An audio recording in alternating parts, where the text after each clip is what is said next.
Parcoursup mon master, quelles sont les facs françaises les mieux classées à l'international? Je vais te les donner dans cette vidéo, enregistre-la en cliquant sur marque page en bas à droite, abonne-toi et mets un petit like. Et prends mon coaching, mon master Parcoursup sur mon lien en bio qui inclut une lettre de motivation à trous, lettre de recommandation à trous. Il y a tellement de conseils, en fait j'ai tellement tout concentré que l'année dernière 100% de mes élèves ont eu l'un de leurs 5 premiers choix, il y en a plein qui ont eu même l'un de leurs 3 premiers choix ou leur premier choix. Et si tu veux que je te rédige tes lettres de motivation, 2 lettres de motivation ou 2 projets de formation motivés, ça coûte 49, ça se fait par email, il suffit de m'envoyer ton dossier par email.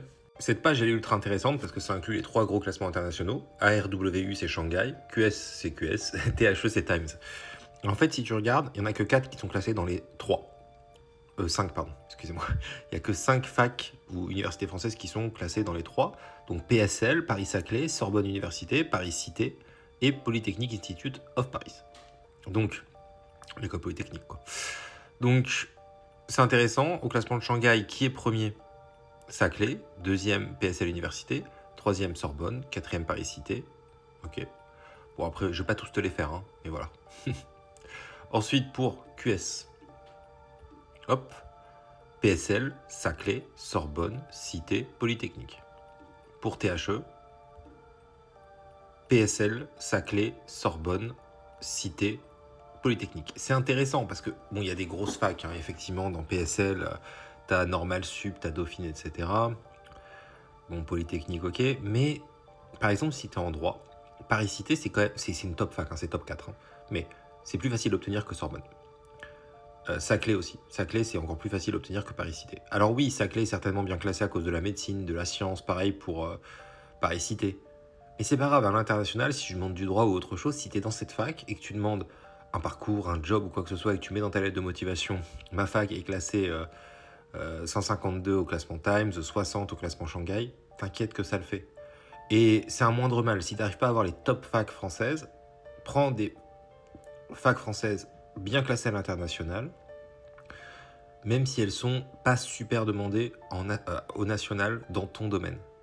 Parce que je te garantis qu'au niveau des jobs, au niveau des parcours, etc., ils vont pas faire la grosse différence.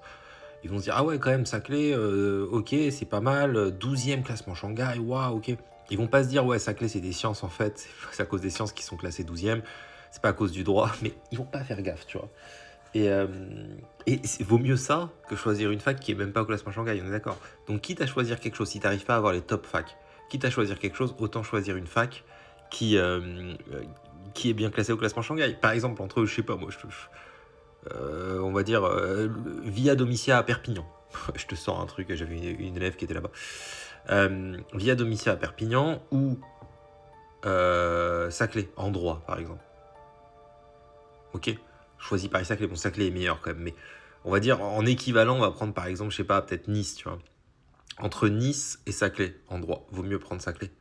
Même si c'est équivalent. Pourquoi? Parce que Saclay, déjà, ça grimpe. Au fur et à mesure, ça grimpe, ils ont des moyens et tout. Les locaux sont sympas, selon pas mal de personnes disent que les locaux sont sympas et tout. Et surtout, à l'international, tu auras un avantage. Donc voilà. C'est un petit cheat code, hein. Franchement, c'est pas mal. Parce qu'au final, il n'y aura pas de grosse différence en termes de difficulté d'admission en France. Et si tu veux quitter la France, si tu veux partir, si tu veux faire, je sais pas, 1 an, 2 ans à l'étranger ou quoi, ça peut être intéressant. N'oublie pas d'aller sur mon lien en bio, de prendre mon coaching ou de m'envoyer tout simplement ton dossier pour que je te rédige tes lettres de motivation, tes projets de formation rédigés. Motivé, les projets de formation, motivé. Je rappelle, hein, les 2 lettres de motivation, les 2 projets, ça coûte que 49, hein, donc profites-en, là c'est vraiment donné. Je vais augmenter les prix. J'avais déjà augmenté à 99, là je fais une petite offre en ce moment à 49. Profites-en. Voilà. Profites-en si tu vois cette vidéo. Profites-en, je laisse jusqu'au 20 février à 49.